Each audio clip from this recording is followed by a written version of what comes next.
What is up, my YouTube peeps, and welcome to the channel, and it is I, Tiana. So I just want to welcome you all to my channel and thank you guys for being here. And so today we're going to be talking about the afterlife.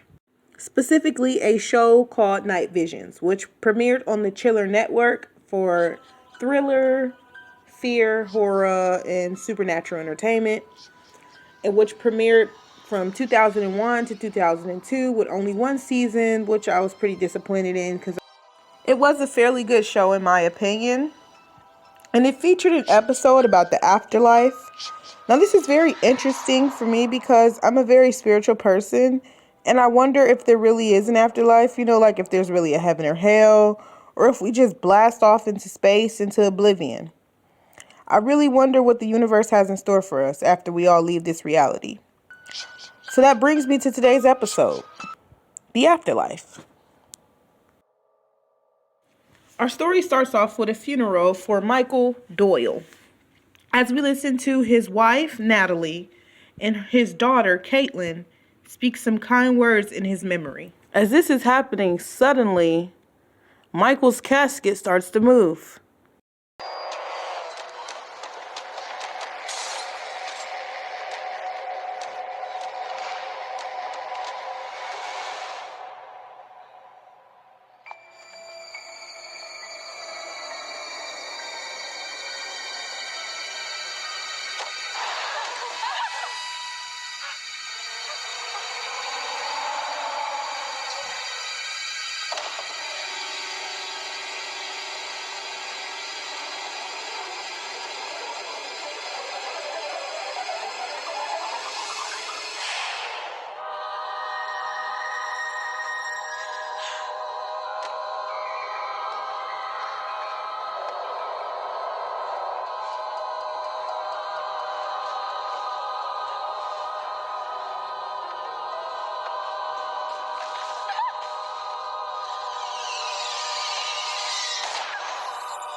With Michael back and awakened from the dead, he is soon taken to the hospital for a checkup.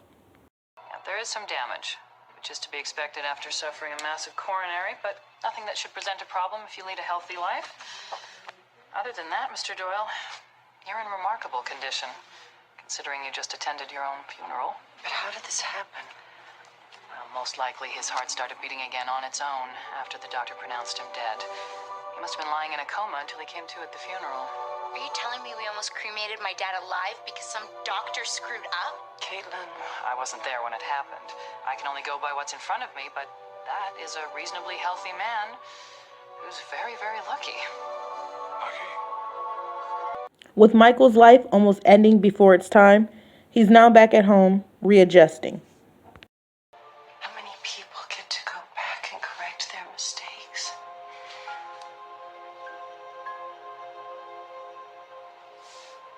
We've been given a second chance, Michael. I think we should take it. Okay? And with that being said, Michael is depressed, he's miserable, and he just doesn't want to be bothered by his family, or anyone else for that matter.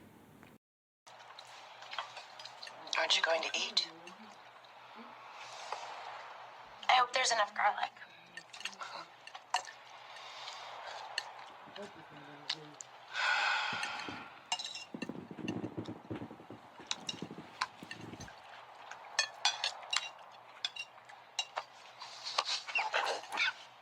Too much garlic?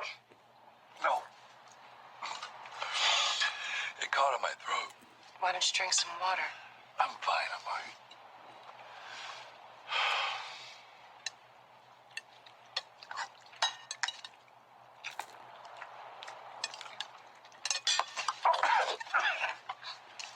Oh, What's the matter? it tastes like dirt. I mean, I know what it's supposed to taste like, but it tastes like dirt.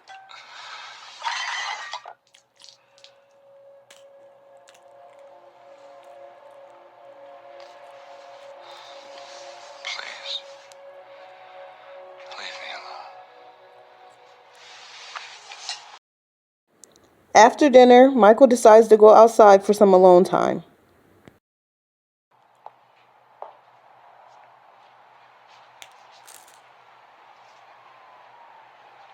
I'm going to bed. If he wants to be left alone, I think we should just leave him alone. Do you even care about him at all? I do. Even if we were to go our separate ways, I'd still care. But whatever he's going through right now, I can't help him with.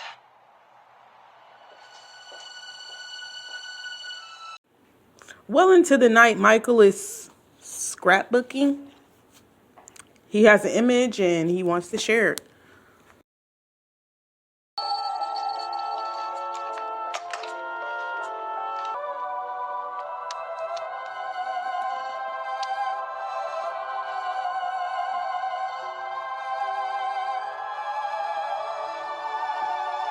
Hey, Dad.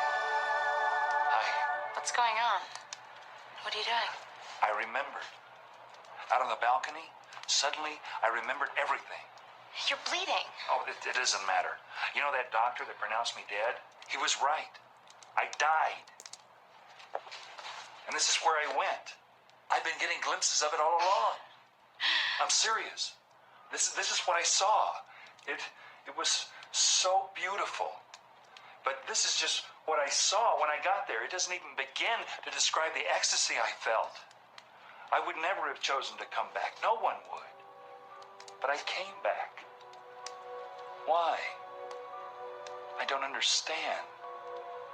You know, this reminds me a lot of those testimonies that I hear all the time. And they're here on YouTube as well.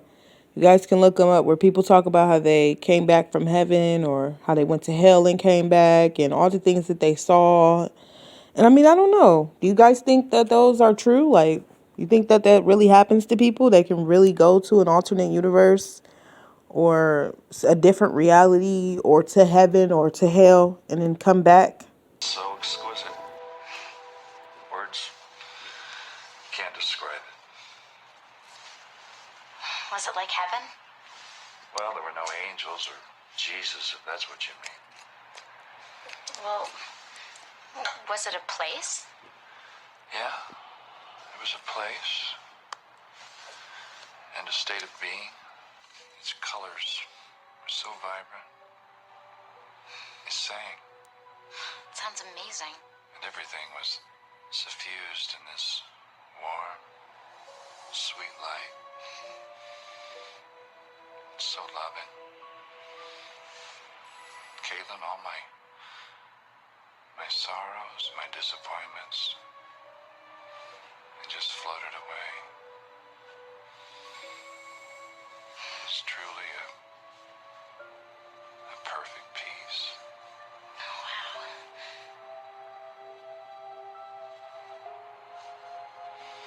But now, to be here, imprisoned in this flesh,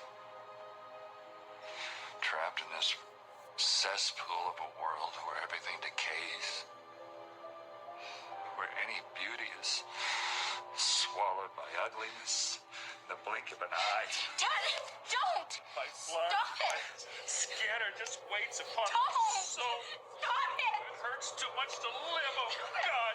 Don't! You came back. You said it yourself. Maybe it's because I love you. And God knows I need you. That must be what it was. You came back for me. So I want to hear you guys' opinion. I want to know, why do you guys think Michael came back? And do you think that he's wasting his time by constantly visualizing himself being in heaven and feeling miserable and depressed and sad about it? Do you think he should just go on with his life and just live? Or that he should just wallow away in sorrow? This is absurd. Why? He said he saw it. He was there. Why would he make it up? Well, I think that he believes that it's true, but it's delusional. You are such a hypocrite. God, we go to church, and we're supposed to have faith that there is something after this life. But God forbid someone actually experiences it. Whenever something great happens, you are always the downer. So I want to hear y'all opinion. Do y'all think that the daughter is right, that the mother is being a hypocrite, and that it should be believed that if somebody dies and said that they experienced something, that we should believe them? Or do you believe the mother that it is delusional? I've read that people in comas occasionally experience an altered state of consciousness. But he seems so convinced that it was real. That he really did cross over to some other, better place. You don't believe it, do you? I believe he's experienced a kind of replay of images he's seen throughout his life. In books, movies, artwork. Neurological phenomenon. Yes, but clearly to him, it seems real. Well, it looks like the pastor is on the mother's side. It must have been so amazing. Yes, it was. But there's something missing.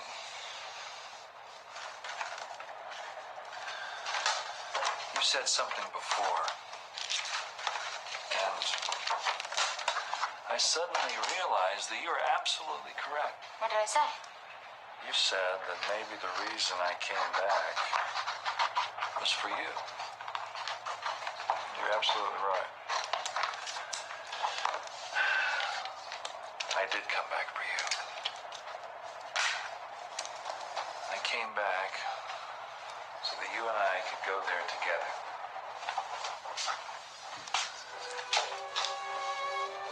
To the afterlife. Together, you mean like when we die? Yes, when we die. Right now, today. Dad, Come. cut it out. Caitlin, you're only afraid because you live in ignorance, as everyone does. It's nothing to be ashamed of. Stop it, you're freaking me out. We have to die so that we can live. Get away! No! Dad, no! Well, if there's one thing, I'm sure we all can agree on the fact that the dad is tweaking. Like, he is tripping. For real. Katie! Katie, open this door! Go away! I don't understand why you're doing this. You're my father. Which is why I have a responsibility.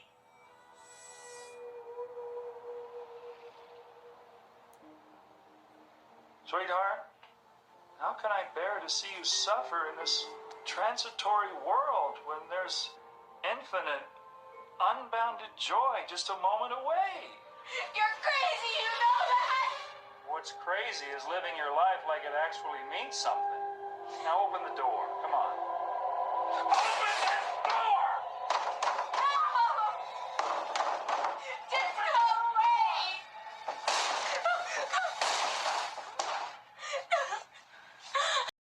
This is definitely giving me some The Shining vibes. Definitely giving me a here's Johnny moment. Here's Johnny! Nothing to be afraid of. Now, come on. No! Come on. No! No! No! Daddy, please!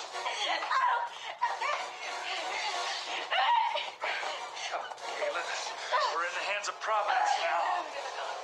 And they're good hands. They plucked me from paradise You're hurting so that I could take you there with me. No!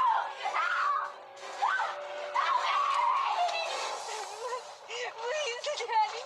I don't want to die. There is no death. That's the wonderful news. And better yet, we're going to get to go together.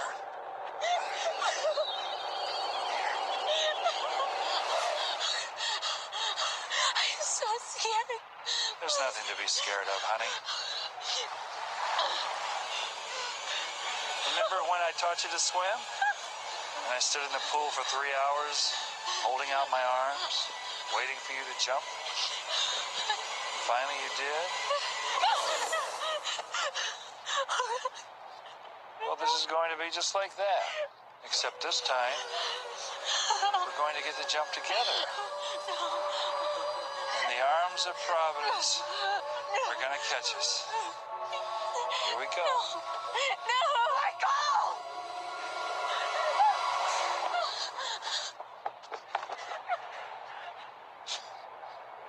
I tried.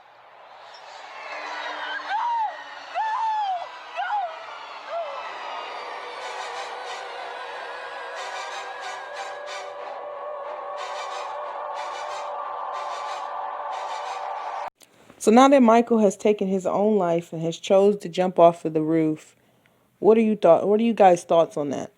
Because, in the Bible it says, thou shalt not kill, thou shalt not be committing no suicide as well. So, There go the eyes again. By the way, did you talk with the family's pastor? Everyone knows about it. Claims he saw the afterlife. Even made a picture of it. You believe it? Or you think it was just some image from his mind? Well, I guess we'll never know.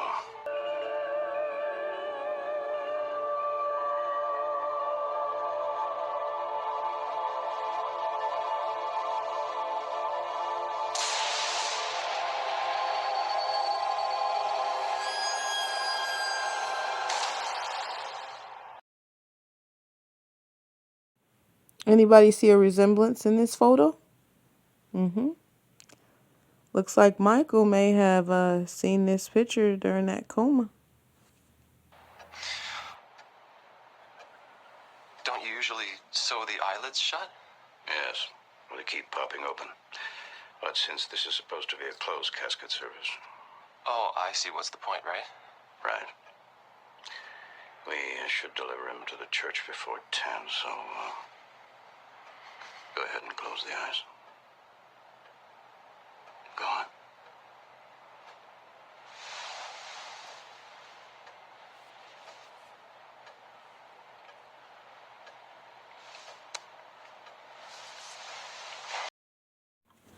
Yeah, so this was very insightful because it makes you want to take a deeper look at religion. You want to see it from different perspectives. Do we believe all this stuff because we were told to?